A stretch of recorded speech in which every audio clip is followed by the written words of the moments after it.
Hey there folks, Quiet Engine here. It's been a while, and as you can see there is a reason why it's been a while. Weather's been up and down, been a few things in my personal life that have been a cause of a lot of those ups and downs. But I just wanted to share this as a little update as to what's been happening with the Edsel, my beloved trouble, as I like to call him.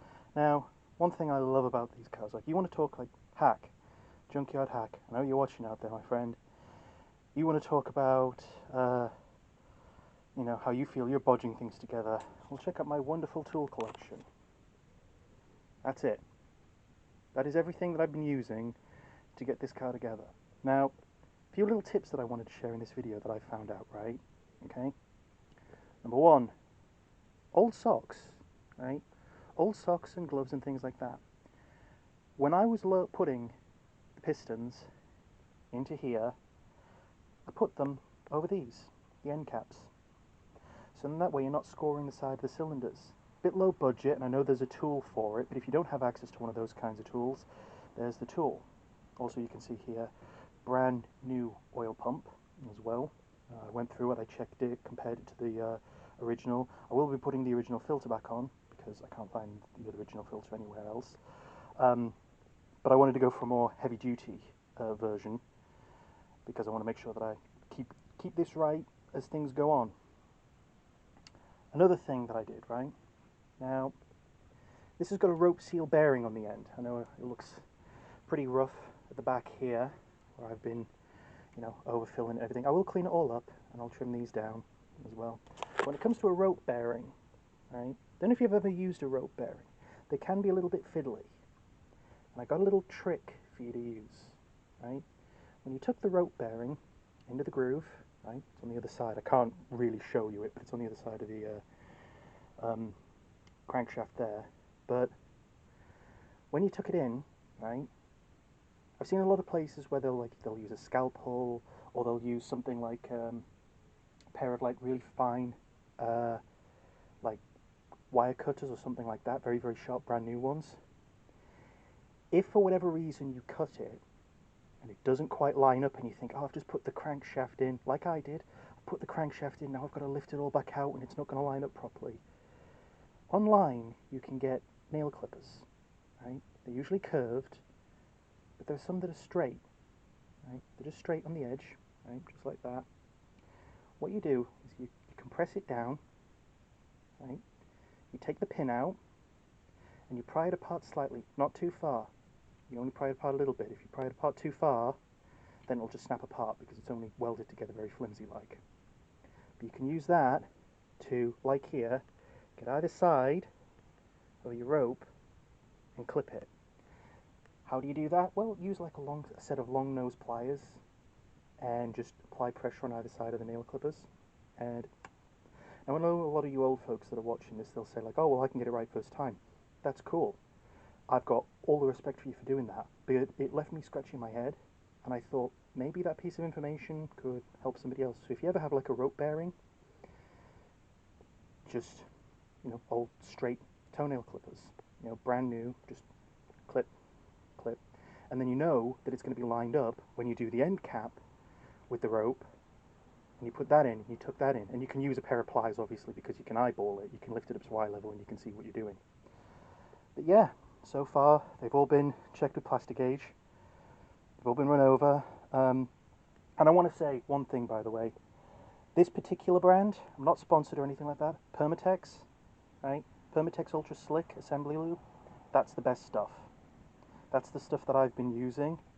I have used another one, which I don't want to name and shame, but it's a white bottle with a blue label, that's all I'm going to say, but I found it to be far too sticky, and often when I'd come back to this, I could take a bit of time off, spend time with my family, come back, and it was almost like glue.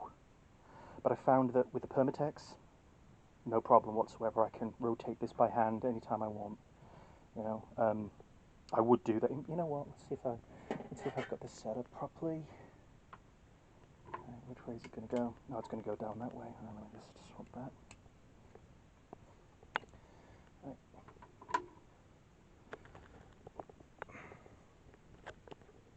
excuse my shoddy handiwork, but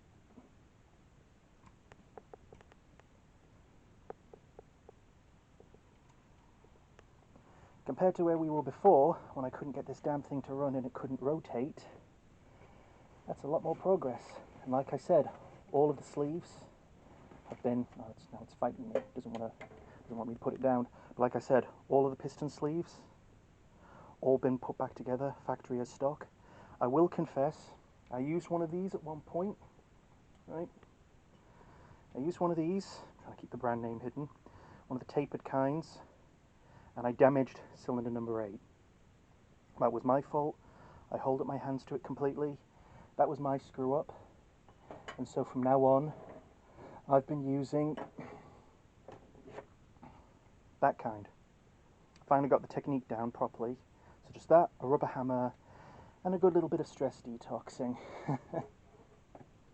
I want to give a massive shout out to a few people. That's a Ford Edsel Ranger, which is by Emily Doll. She's got a wonderful 1959 Ranger. Hasn't done much on her channel recently. Still a wonderful person. Junkyard Hack, I always have to shout out. Absolutely phenomenal gentleman. Always willing to talk. If you can, go follow him.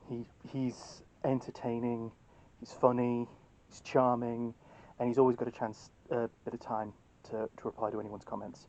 And the other one I want to shout out is if you like Edsels, if you don't already know about the Junkyard Kid, go check out Junkyard Kid. Junkyard Kid's got Edsels left, right, and centre, 60s, 59s, 58s, all of the updates that you can possibly have for any kind of Edsel, any kind of make, any kind of brand. If it exists, he's got one floating around somewhere, and he'll have a video for it. He's just started to upload a few more videos on his channel.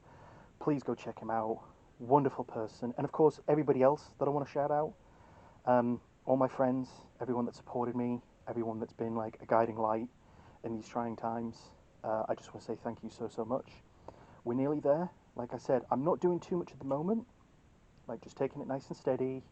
I need to wait and order the new piston. I also need to get another set of piston rings because that thing broke the piston rings, so I need to get a brand new set, even though I only need the one. Gotta love it when it happens, but at least I'll have spares for the future, which I hope it never needs, because freeze plugs will be going in at some point. I've got brass ones to replace. I just need to figure out the sizes for the ones on the end there, the ones on the end there, ones on the front. One of the cylinder heads has been rebuilt already. I just need to take, annoyingly, a bolt broke in one of the holes, so I need to get that taken out. That'll be done sometime in September, and then that'll be good to go on this side, which I can't put on the driver's side because I still need to get the number 8 cylinder. So you see how it all kind of dominoes into each other. Old cars, gotta love them. And unfortunately, no horse collar for you. I'm so sorry. Go out there, find a picture of an Edsel, look right at the front, or go back and look over other my videos. If you like, please share, because I like knowing that, if nothing else, I'm entertaining, even if I'm probably going to sound dumber than most of the people that have worked on these all their lives. Thank you, take care, stay safe, and best wishes to you from Quietest Engine and Trouble.